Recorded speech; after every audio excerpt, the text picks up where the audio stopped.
Hello guys, welcome to my channel. ഇന്ന് നമ്മുടെ തൊട്ടടുത്ത സംസ്ഥാനമായ കർണാടകയിലേക്കാണ് ഞാൻ കൊണ്ടുപോകുന്നത്.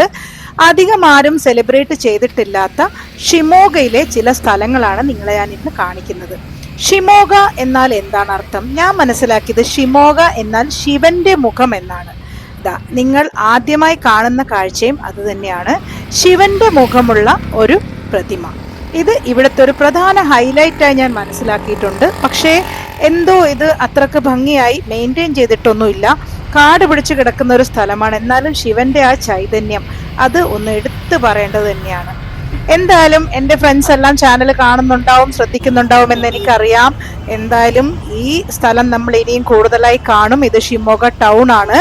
ഇനി നമ്മൾ ഇവിടുന്ന് ഒരു അമ്പലത്തിലേക്ക് പോകും. അപ്പോൾ ആ ഒരു ഗ്യാപ്പിൽ ഉറപ്പായിട്ടും എൻ്റെ ചാനലൊന്ന് സബ്സ്ക്രൈബ് ചെയ്യണം. ഇനിയും ഇതുപോലെ അധികം ആരും ഡിസ്കവർ ചെയ്തിട്ടില്ലാത്ത, കണ്ടുപിടിച്ചിട്ടില്ലാത്ത സ്ഥലങ്ങളിലേക്ക് നിങ്ങളെ ഞാൻ കൊണ്ടുപോകും എന്ന് ഞാൻ ഉറപ്പ്. ഷിമോഗ ടൗണിൽ നിന്ന് അധികം ദൂരമൊന്നും ഇല്ലാതെ യാത്ര ചെയ്താൽ നമ്മൾ ഇവിടുത്തെ ഒരു പ്രധാന അമ്പലമായ അരക്കിര ശിവ ടെമ്പിളിലേക്ക് എത്തും. ഇവിടെ എന്നെ കൊണ്ടുവരാനുള്ള പ്രധാന കാരണം ആ കാണുന്ന ശിവന്റെ പ്രതിമയാണ്. നമ്മുടെ മുരുടേശ്വരം അമ്പലത്തിലുള്ളതുപോലെ തന്നെ, മുരുടേശ്വരന്റെ പ്രതിമ പോലെ തന്നെ ഒരു വലിയ ഒരു ശിവന്റെ പ്രതിമ ഇവിടെ ഈ സൈഡിലായിട്ട് നിങ്ങൾക്ക് കാണാൻ പറ്റും.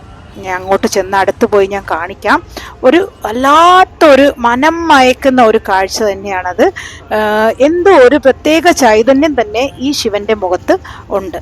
പിന്നെ നമ്മൾ ശിവമുഖ എന്ന സ്ഥലത്തിന്റെ പേരിനെ കുറിച്ച് നേരത്തെ പറഞ്ഞല്ലോ. ശിവന്റെ മുഖം എന്നത് തന്നെയാണ് അതിനൊരർത്ഥം. ഇനിയും പല പല അർത്ഥങ്ങളുണ്ട്. ശിവനെ മുഖു എന്ന് വെച്ചാൽ ശിവന്റെ മൂക്ക്, ശിവനെ മോഗെ ശിവന്റെ പൂക്കൾ, ശിവന് അർപ്പിച്ച പൂക്കൾ. പിന്നെ ഇനി ഒന്നും കൂടെ ഉണ്ട്, സിഹി മോഗെ എന്ന് വെച്ചാൽ മധുരപാത്രം എന്നാണ് അർത്ഥം. പണ്ട് ഷിമോഗയിൽ ദുർവാസാവ് മഹർഷിയുടെ ഒരു ആശ്രമം ഉണ്ടായിരുന്നു. അവിടെ അദ്ദേഹം തന്റെ മൺകലത്തിൽ മധുര ചെടിവർഗ്ഗങ്ങൾ തിളപ്പിച്ചിരുന്നു.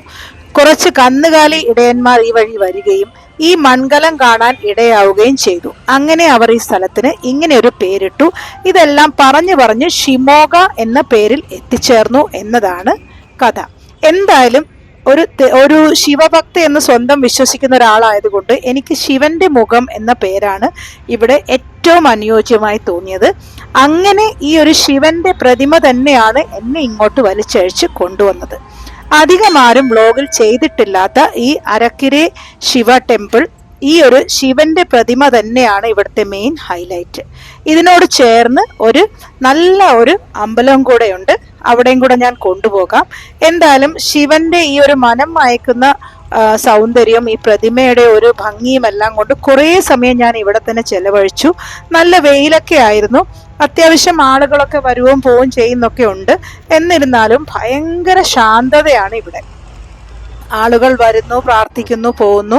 അപ്പം അങ്ങനെ ചെറിയ രീതിയിൽ ഒന്ന് രണ്ട് വീഡിയോ എടുക്കാനൊക്കെ എനിക്ക് പറ്റി. വളരെ ഭാഗ്യമെന്ന് കരുതുന്നു. അവിടെയുള്ള ചില ആളുകളോടൊക്കെ ഒന്ന് പറഞ്ഞ് ഒന്ന് രണ്ട് വീഡിയോസൊക്കെ ഞാൻ എടുപ്പിച്ചു. അത് നമ്മൾ ചെയ്യേണ്ടതാണല്ലോ. ഒരു വ്ളോഗ് ചെയ്യാൻ ഉദ്ദേശിച്ച ഒരു സ്ഥലത്ത് പോകുമ്പം ഇതൊക്കെ സർവ്വസാധാരണമായ കാര്യങ്ങളാണ്. എന്തായാലും കുറേ സമയം എനിക്ക് ഭഗവാന്റെ അടുത്ത് നിൽക്കാൻ പറ്റി. അങ്ങനെ അവിടെ ചെന്ന് പ്രാർത്ഥിച്ച് അവിടുത്തെ കുറേ ഡീറ്റെയിൽസ് ഒക്കെ വായിച്ച് മനസ്സിലാക്കി. ഈ അരക്കിര ശിവ ടെമ്പിൾ എന്നത് അധികം ആരും, എനിക്ക് തോന്നുന്നില്ല ചാനലുകളിൽ അങ്ങനെ ആരും ഇതിനെക്കുറിച്ച് ഒത്തിരി വർണ്ണിച്ചൊന്നും ഞാൻ കേട്ടിട്ടില്ല.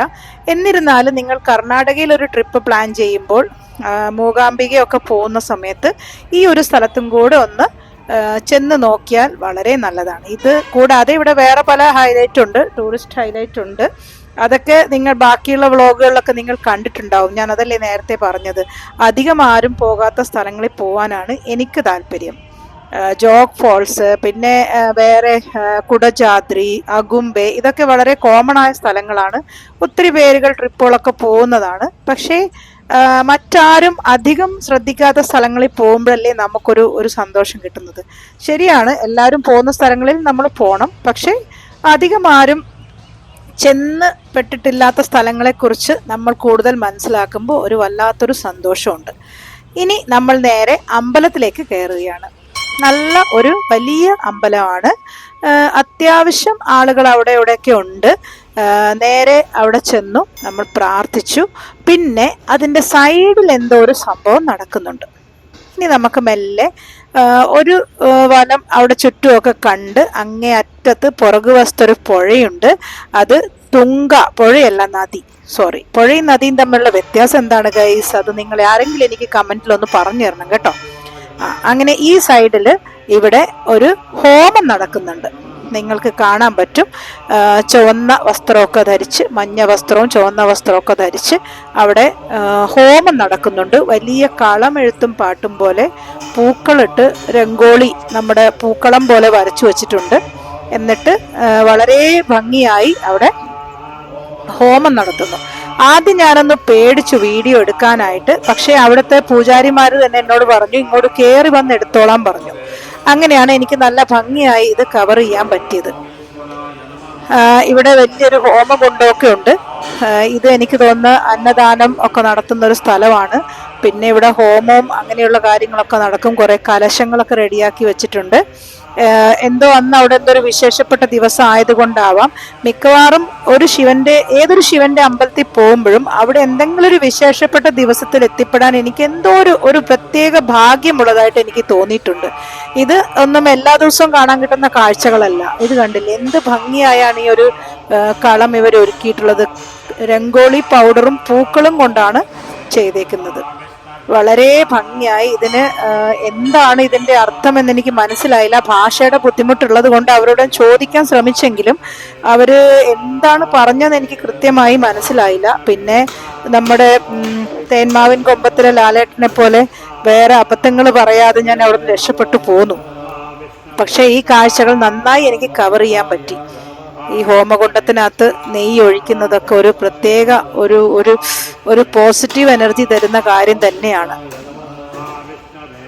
ഇങ്ങനെ ഈ ഹോമം കണ്ടു. അത് കഴിഞ്ഞ് പിന്നെ അമ്പലത്തിൽ തൊഴുതു. ഒരു വലം വെക്കാനായിട്ട് ഞാനിങ്ങനെ നടന്നു. അപ്പോഴാണ് ബാക്കിൽ ഞാൻ പറഞ്ഞില്ലേ, നേരത്തെ പറഞ്ഞല്ലോ, തുങ്കാ നദി ഒഴുകുന്നുണ്ട്. അവിടെ ചെന്ന് നമുക്ക് ആ കാഴ്ചയും കൂടെ ഒന്ന് കാണാം. എന്തൊരു വിശാലമായ ഏരിയയാണ്, നിങ്ങൾ കണ്ടോ? ഇവിടെ അന്നദാനവും മറ്റു പരിപാടികളും നടക്കുന്ന ഒരു സ്ഥലമാണ്. ഇത് കണ്ടില്ലേ, അവിടെ പല അറേഞ്ച്മെന്റ്സ് ഉണ്ട്. ഇരിക്കാനായിട്ട് ഷെൽട്ടറുകൾ കെട്ടിയിരിക്കുന്നുണ്ട്. ഇതാണ് പുഴ.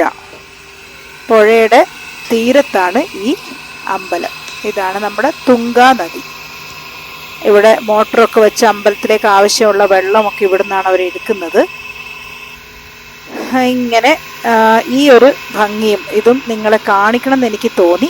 അതുകൊണ്ടാണ് ഞാനിവിടെ കുറച്ച് സമയം നിന്ന് കുറച്ച് വീഡിയോസൊക്കെ എടുത്തിട്ടാണ് ഇവിടുന്ന് മുന്നോട്ട് പോയത്. നമ്മുടെ നാട്ടിലെ ശിവന്റെ അമ്പലം പോലെ ഇവിടെ ഫുൾ വലം വെക്കുന്നത് കുഴപ്പമില്ല. നാട്ടിൽ നമ്മൾ ഫുൾ വലം വെക്കില്ലല്ലോ, പകുതി വലമല്ലേ വെക്കുള്ളൂ. ഇവിടെ നമ്മൾ ഫുൾ ഒരു ചുറ്റാൻ യാതൊരു തടസ്സവും ഇല്ല. ഓരോ അമ്പലത്തിലെ ഓരോ രീതികളാണല്ലോ. എന്തായാലും ഒരു ഫുൾ വലത് വെച്ച് ഞാൻ പിന്നെയും ഫ്രണ്ടിലേക്ക് എത്തി.